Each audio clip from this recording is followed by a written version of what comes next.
Assalamualaikum warahmatullahi wabarakatuh. Hadirin yang saya hormati, terutama yang terhormat Bapak Ristanto selaku dosen mata kuliah Bahasa Indonesia dan teman-temanku semua yang saya banggakan. Pertama-tama, marilah kita panjatkan puji syukur atas kehadirat Allah Subhanahu wa taala, atas nikmat dan karunia-Nya kita dapat hadir dalam forum sesi diskusi kali ini.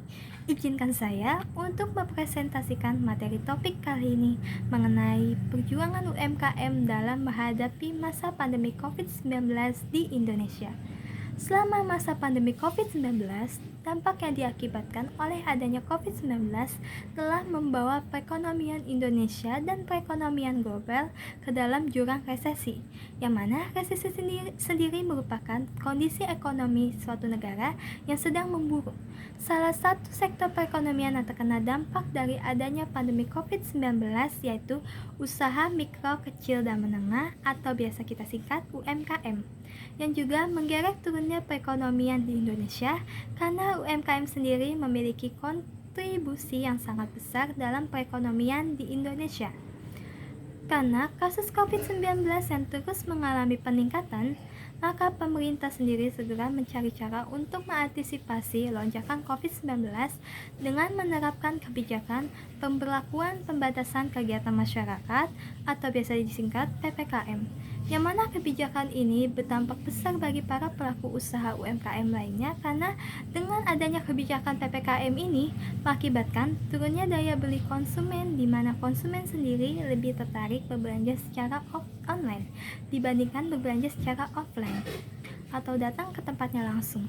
Dan dari kebijakan PPKM inilah banyak para pelaku usaha UMKM yang terpaksa menutup mata pencarian mereka. Contohnya, pemilik warteg yang menutup usahanya selama masa pandemi COVID-19 karena adanya larangan makan di tempat. Ini pun menjadi PR besar bagi pemerintah dalam mempertahankan perekonomian di Indonesia, terutama bagi pelaku usaha UMKM agar usahanya tetap berjalan selama masa pandemi COVID-19, yaitu dengan memanfaatkan teknologi saat ini.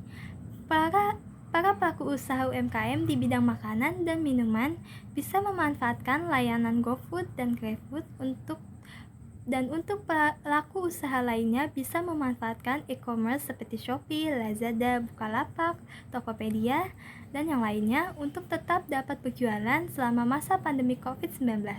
Tetapi solusi ini tidak membuat pelaku usaha mikro lainnya dapat bertahan karena mereka terkendala dari tidak bisanya mereka menggunakan teknologi saat ini. Dan dari masalah inilah pemerintah juga membagikan bantuan langsung tunai kepada para pelaku usaha UMKM agar bisa sedikit meringankan beban mereka. Dan kabar baiknya, pandemi COVID-19 pada pertengahan tahun 2021 telah turun drastis jumlah penderitanya, dan kebijakan PPKM juga sudah mulai dilonggarkan, sehingga para pelaku usaha UMKM yang tahun-tahun sebelumnya mengalami masa-masa keterpurukan, sekarang pelaku usaha UMKM dapat bangkit kembali dengan gagasan dan inovasi baru. Dan pada tahun 2022 ini, Presidensi G20 di Indonesia menjadi ajang promosi UMKM agar bisa go internasional dan membuka peluang besar terhadap para pelaku ekspor produk UMKM di berbagai penjuru dunia. Demikian uraian yang dapat saya sampaikan, semoga bermanfaat bagi kita semua. Mohon maaf yang sebesar-besarnya atas segala kekurangannya. Wabillahi taufik wa hidayah. Wassalamualaikum warahmatullahi wabarakatuh.